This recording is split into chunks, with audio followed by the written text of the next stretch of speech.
genuine, accountable, and raw. Here is Steve Gruber.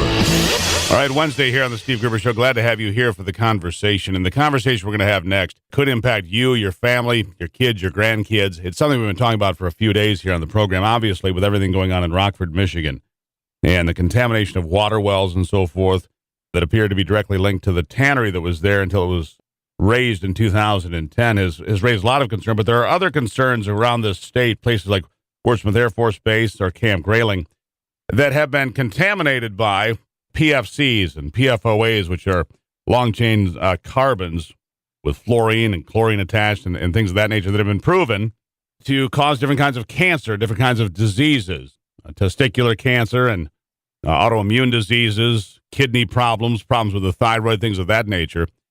And during this entire conversation, we've had people asking us, well, where is this coming from? Well, it's coming from a variety of places now, including a 93-page report that I got from a toxicologist in Colorado.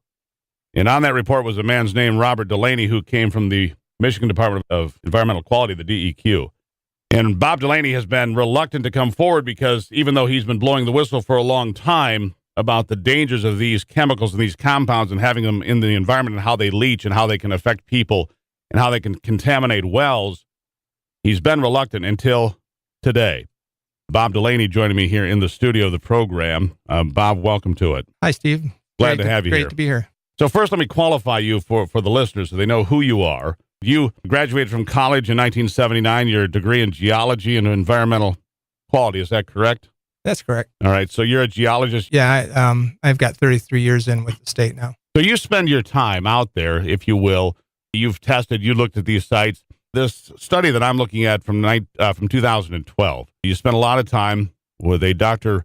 Richard DeGranchamps from the University of Colorado, Denver, where you studied Wurtsmith Air Force Base, correct? Correct. Yeah, he was a contractor for me working on Wurtsmith Air Force Base and this particular set of chemicals. Now, let's talk about these chemicals, first of all. These chemicals that are common to Rockford, most commonly found in the military when you talk about this aqueous film-forming foams, AFFF, which has been used by the military since the 1960s. But at Wurtsmith Air Force Base, for example, in Oscoda, it didn't take you very long to find out that water is inundated with this stuff. Do tell. Yeah, one of the things that happened is I've really never seen a contaminant like this. It's highly mobile, indestructible, and it just spreads everywhere. So once you drop it into the environment, difficult to get rid of it, and it's going to move to all kinds of locations. So at Wurtsmith, if you looked at the plumes in the past, they were tiny compared to, we've got about 8 square miles now of contaminated groundwater in the Wurtsmith area. Never seen plumes like that. Minnesota has a plume about 100 square miles. You just don't see contaminants going into the environment and spreading like this. So they leach, they spread, they move. Oftentimes, from what I understand, they follow the natural waterways. In this particular case, unfortunately, it's the Osable River that runs adjacent to Wurtsmith Air Force Base.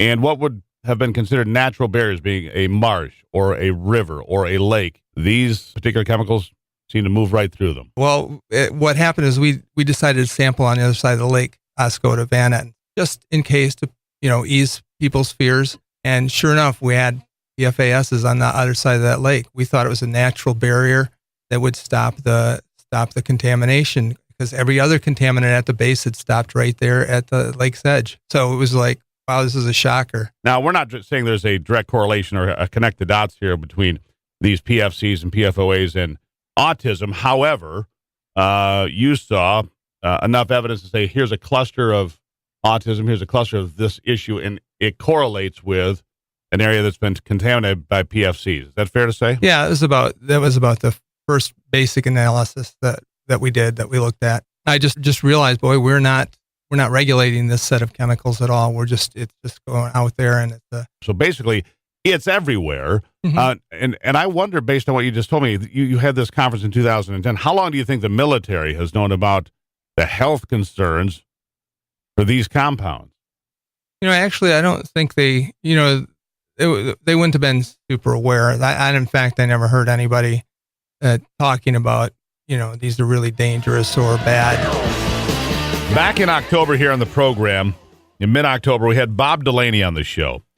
And he's been warning for many, many years that there is a problem with these long-chain fluorocarbons, things called PFASs, PFAS, and PFOS, and PFCs.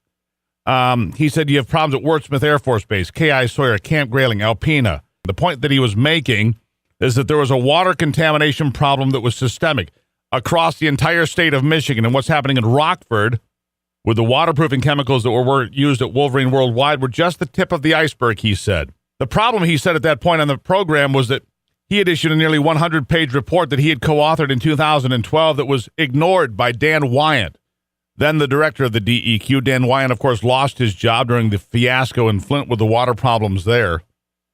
But now we're told by Bob Delaney's attorney, Bob's not allowed to talk to us anymore. Bob, if he talks to us again, will be fired. So we're working on our own, but we know some things have happened. We know that the DEQ started a task force, a fast strike team, if you will, in response to what we did here on the program. The governor got involved. The DEQ is out testing. As of yesterday, at least 28 sites around the state have been officially identified as having water contamination issues, but we don't stop there because our next guest knows a thing or two about being threatened and bullied when you bring up the uncomfortable notion that somebody is poisoning their neighbors. Her name is Erin Brockovich. She's an environmental and consumer advocate, made famous by Hollywood as well. Erin, welcome to the program. Good morning. Thank you for having me. So glad to have you here. These chemicals, they're ubiquitous in America. They're ubiquitous in the environment. And unfortunately, people have known it for a long time and done very little about it until now. You are coming to Michigan because there are problems here, talking to people here. What do you know about these chemicals, and where do you start? Well, first of all, I'll start. I'm really sorry I missed that interview with Bob. That was quite an intro you just had there, and actually quite shocking.